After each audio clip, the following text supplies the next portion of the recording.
¿Estamos todos? Parece que sí. ¿Sí? Ya.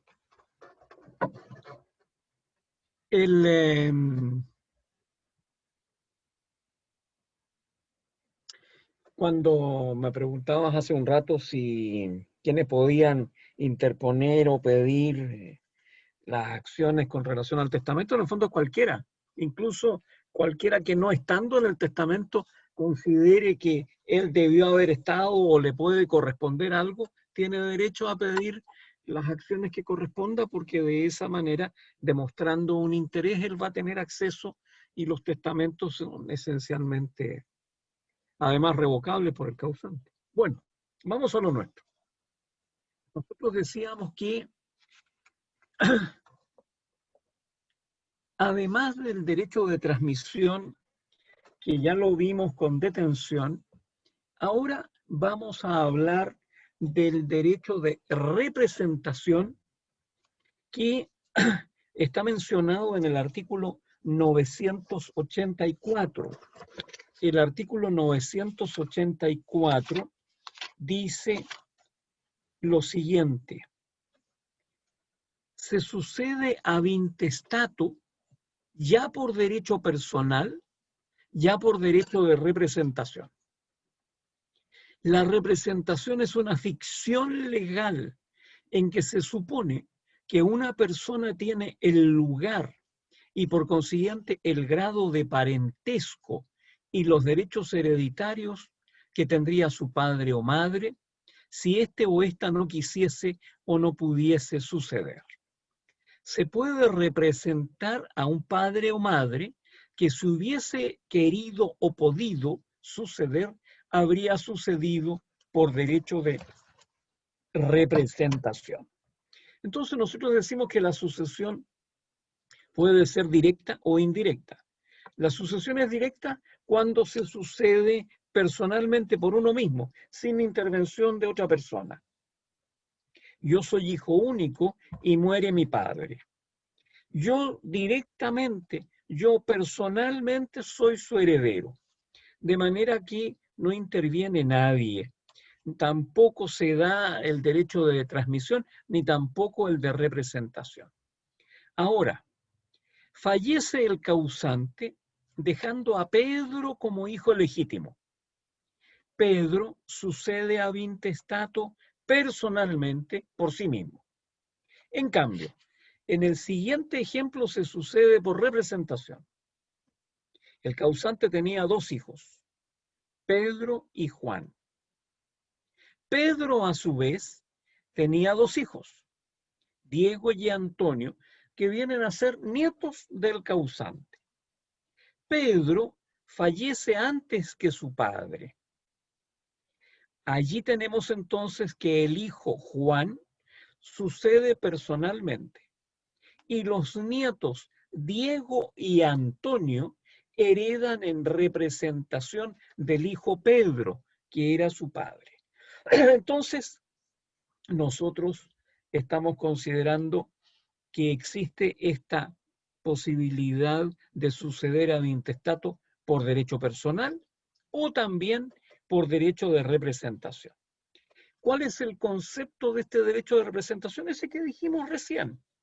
Una ficción legal en que se supone que una persona tiene el lugar y por consiguiente el grado de parentesco y los derechos hereditarios que tendría su padre o madre si éste o ésta no quisiese o no pudiese suceder. Esta representación existe en el derecho sucesorio desde la época del derecho romano, de manera que no es una institución nueva, es tan antigua como lo es el derecho mismo.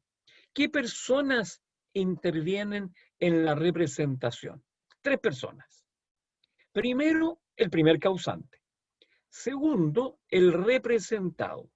Y tercero, él o los representantes. ¿Cuáles son los requisitos para que opere el derecho de representación?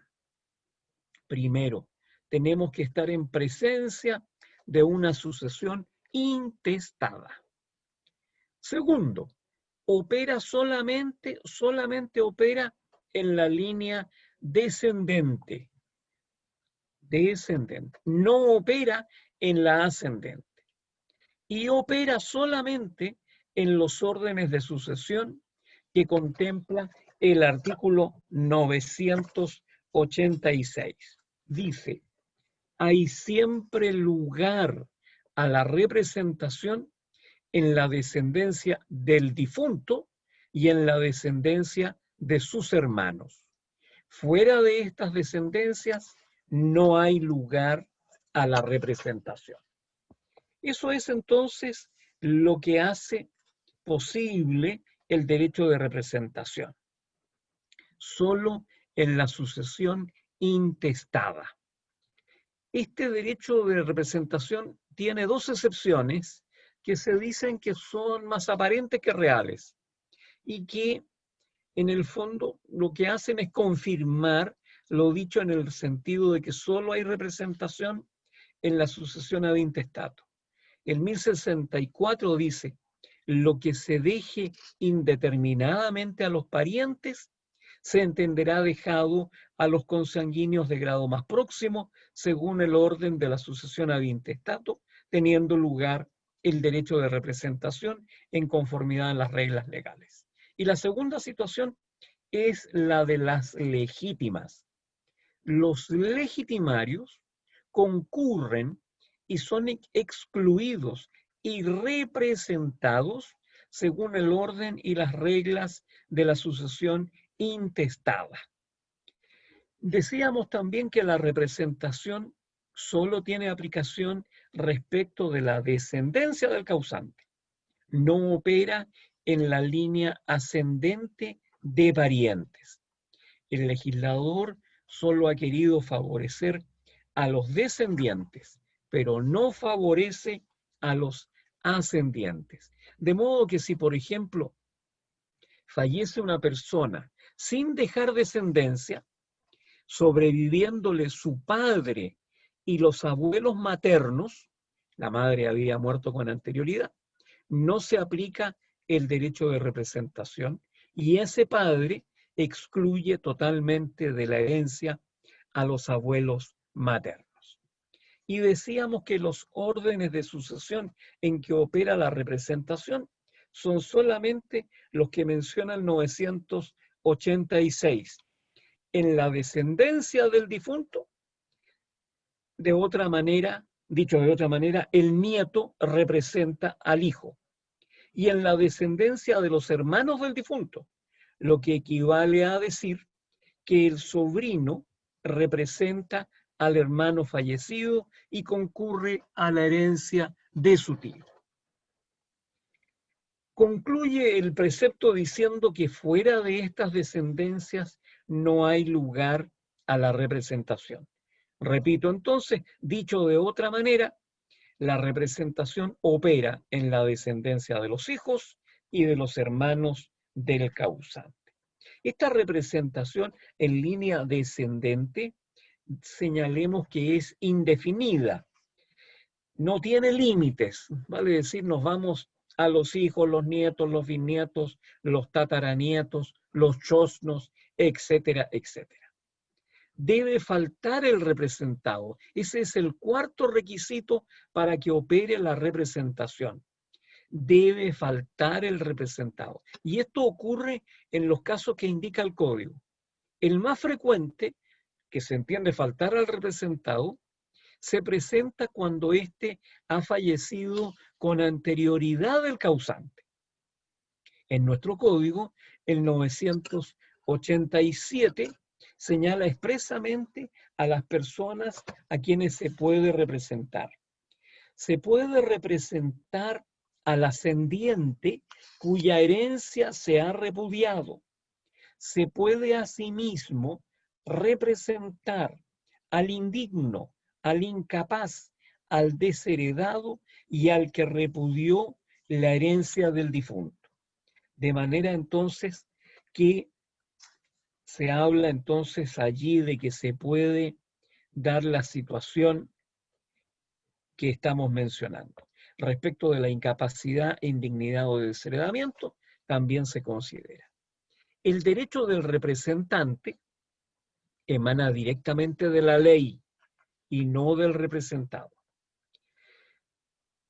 Es una ficción legal, partimos diciendo. Por ello es que afirmamos que el derecho del representante no emana del representado, sino de la ley, la cual supone al representante sucediendo directamente al causante en reemplazo del representado. La herencia del representado indigno no se transmite con el vicio de la indignidad y se puede también representar a la persona cuya herencia se ha repudiado. Así lo declara expresamente el inciso primero del 987. ¿Qué dice este artículo? Dice, se puede representar al ascendiente cuya herencia se ha repudiado. Así, el nieto del causante ha repudiado la herencia del hijo de éste, su padre, puede suceder a su abuelo por representación, porque su derecho emana directamente de la ley, no de la herencia del representado. ¿Cuáles son los efectos de la representación? Se puede suceder a una persona por estirpes o por cabezas. ¿Qué estamos diciendo con esto? Dice el 985. Los que suceden por representación heredan en todos casos por estirpes, es decir, que cualquiera que sea el número de los hijos que representan al padre o madre, toman entre todos y por iguales partes la porción que hubiera cabido al padre o madre representado. Y el inciso siguiente agrega, los que no suceden por representación, suceden por cabezas, esto es, toman entre todos y por iguales partes la porción a que la ley los llama, a menos que la misma ley establezca otra diferente.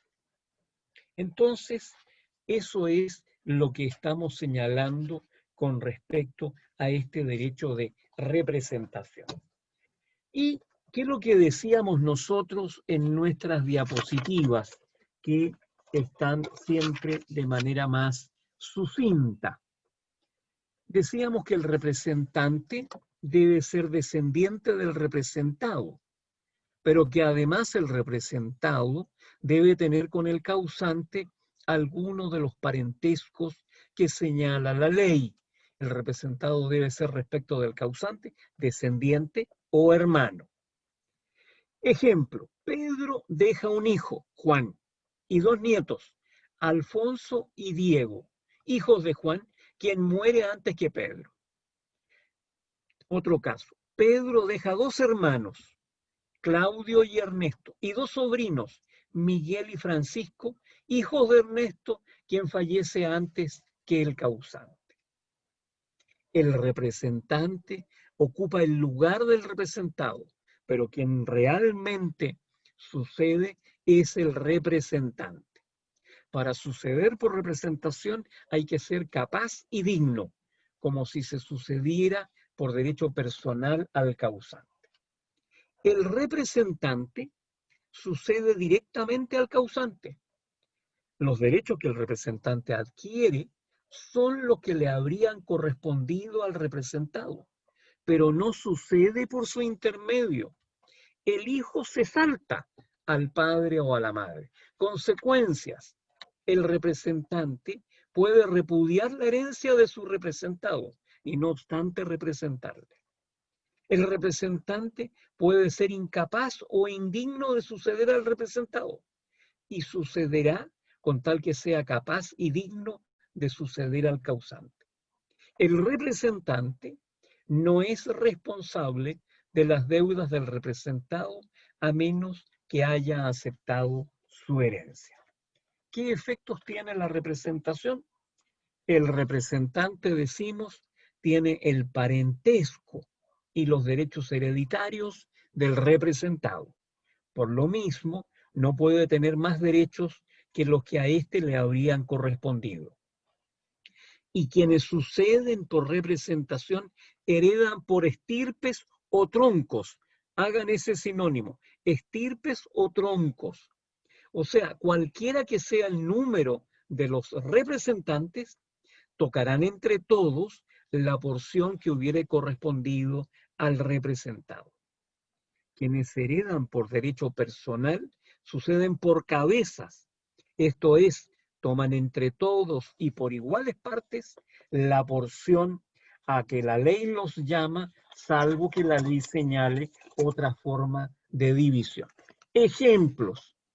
El causante deja un hijo, Pedro, y dos nietos, Juan y Diego, cuyo padre falleció antes que el causante. Pedro sucederá por cabeza, mientras que Juan y Diego sucederán por estirpes.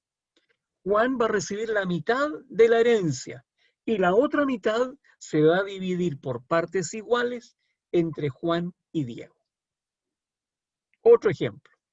El causante deja 5 nietos, de los cuales son hijos de Juan 2 y 3 son hijos de Pedro, premuertos ambos. La herencia se dividirá en 2 partes. Los 2 hermanos dividirán por 2 la porción que pudo corresponderle a Juan. Los hijos de Pedro dividirán por 3 la porción que le pudo corresponder. Otra importante consecuencia de la ficción que atribuye al representante el grado de parentesco con el representado dice relación con el impuesto que grava las herencias, impuesto que va en consideración al grado de cercanía o lejanía en el parentesco. El impuesto lo van a pagar los representantes sobre el monto de la asignación que habría correspondido al representado y no sobre lo que a cada uno de ellos corresponda. Y finalmente, hacemos una diferencia entre los derechos de transmisión y de representación. El derecho de transmisión tiene lugar en la sucesión testada como en la intestada. El derecho de representación solo procede en la sucesión intestada. El derecho de transmisión no exige ningún parentesco y aprovecha a cualquier heredero. El derecho de representación exige un parentesco, ya que el representante debe ser descendiente y el representado hijo o hermano del causante. En el derecho de transmisión, el transmitente debe sobrevivir al primer causante. En el derecho de representación, no es necesario que el representado sobreviva al causante.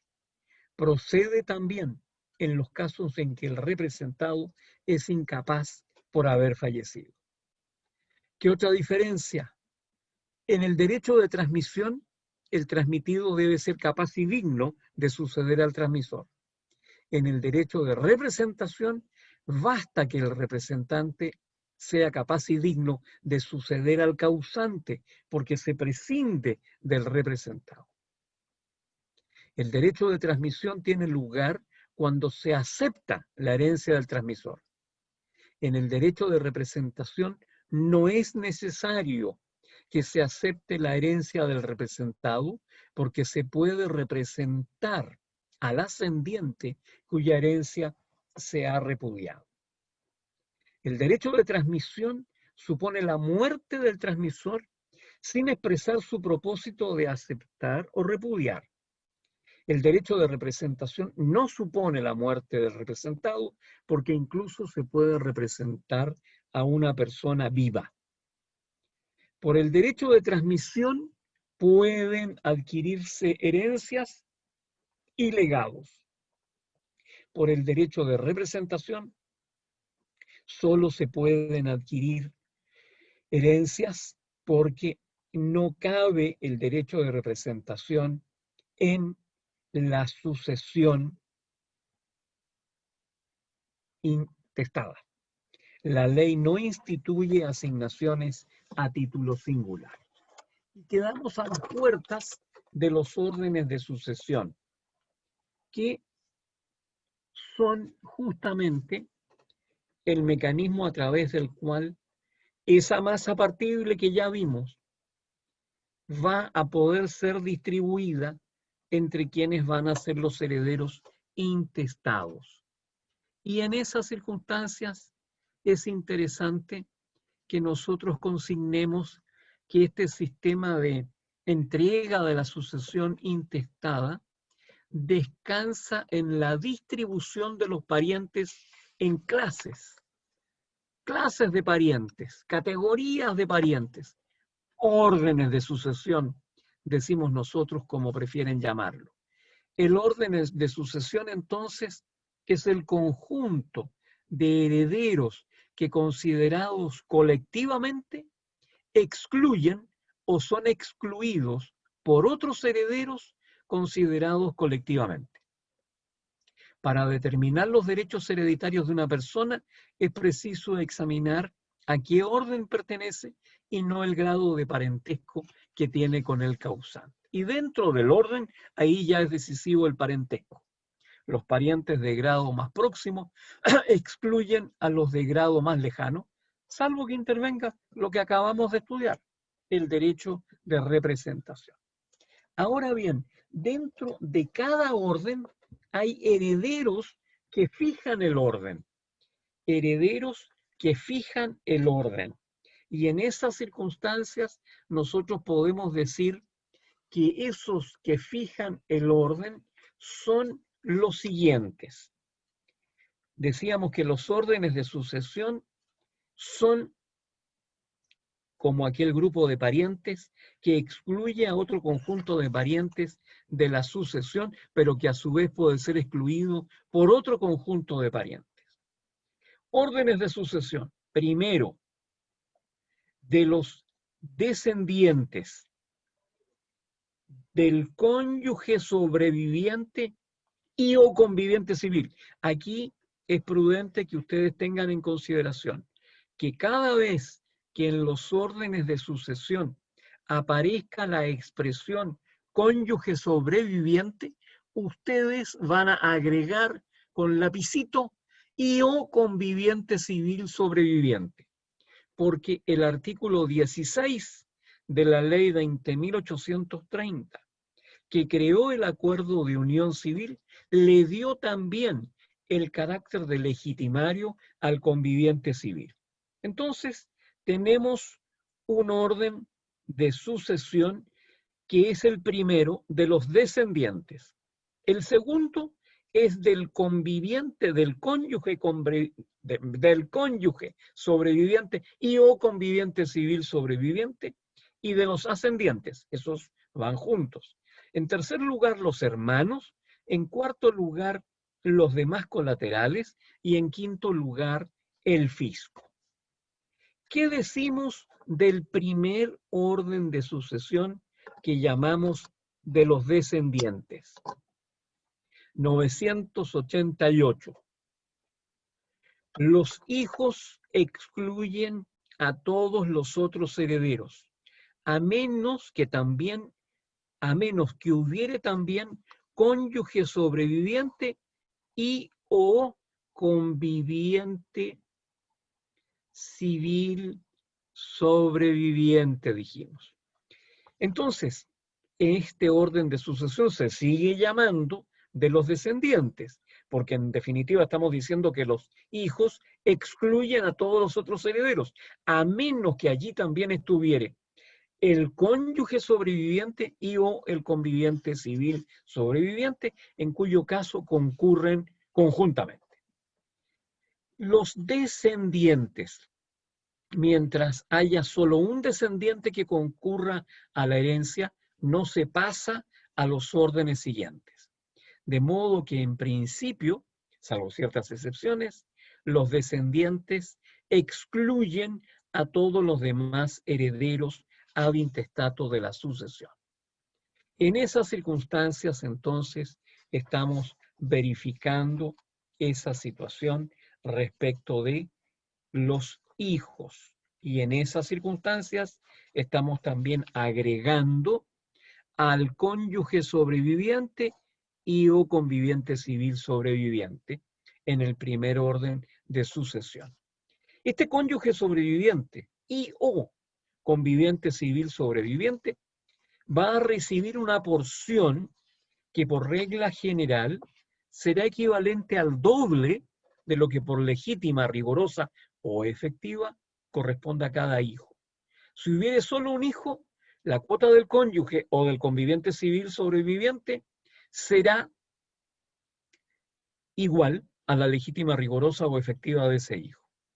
Pero en ningún caso la porción que corresponda al cónyuge y o conviviente civil sobreviviente bajará de la cuarta parte de la herencia. Entonces, nosotros tenemos allí la situación que ocurre con el primer orden de sucesión. Hay unas variantes que vamos a considerar en nuestra próxima clase y vamos a llegar hasta aquí en estos órdenes de sucesión para no incluirles más materia en la interrogación del próximo lunes.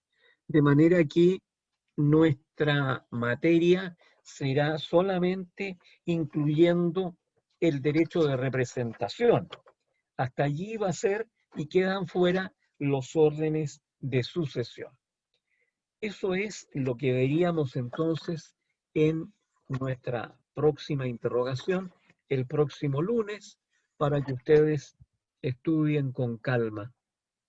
19, 20, 21, 22, 23, 24, 25, 26, 27, 28, 29, 30, 31, 32. Como hasta las 150 parece la diapositiva. No tengo yo el número aquí debajo. Me parece que por ahí termina la 143. Eso es. Eso es entonces lo que tendríamos para que ustedes se entretengan estudiando. Y hagan la solicitud de la posesión efectiva, llenen todos los cuadritos que correspondan, porque con eso van a ir aprendiendo, van a ir conociendo qué es lo que se va haciendo, no necesariamente en el cálculo de los impuestos y en esas cosas no se metan tanto. Lo que me interesa es que sepamos que tenemos un causante, que ese causante tiene herederos y que estamos aceptando la herencia, no la estamos repudiando, etcétera, etcétera, etcétera. Eso creo que es nuestra tarea por hoy. Como habíamos convenido, que normalmente esta clase iba a terminar a las 8:30, nos están quedando 3 minutos para que ustedes pregunten alguna cosita. Patricia, ¿usted quiere preguntar algo? No. Yo, profesor. Yo, profe, quería hacerle una consulta. Momento, pidió primero la palabra don Sebastián Millao, que es un caballero, así que le cede el derecho a usted, Carol, para que pregunte. Gracias, profesor. Solo quería saber si le había llegado el correo. Le había enviado un correo, pero me parece, no sé si estoy segura si estaba correcto. Recién estaba ¿Cuándo lo mandó? verificando. Le digo de inmediato. No me aparece acá. No. Mándelo de nuevo, pues no hacemos drama. Ya, profesor, gracias. Eso es. Gusto de verlos, gusto de saludarlos, que hayan descansado bien, que hayan estudiado durante los días del 18 derecho sucesorio. No creo. Pero en fin, listo. Nos vemos el próximo lunes entonces. Gusto de verlos. Chau, chau. Hasta luego, profesor. No lo dejó hablar. No, Quería era hablar, don Sebastián, de veras. relacionada a la consulta, que como llegué tarde a la clase, se relacionaba a la consulta si es necesariamente reenviar el correo con la información. Yo generalmente cuando me llegan acuso recibo. Entonces, si no han recibido acuso recibo, mándenlo de nuevo. No nos hace mal ni a ustedes ni a mí. Eso. Gracias, Profesor, recién usted nombraba el día lunes, pero nosotros no tenemos clase los días lunes. El día martes, pues, Emanuel, usted entiende, está claro, usted sabe que es el 29. Con el único fin de corregirme, nomás anda buscándome. ¿Dónde se va a caer el profe? Ya.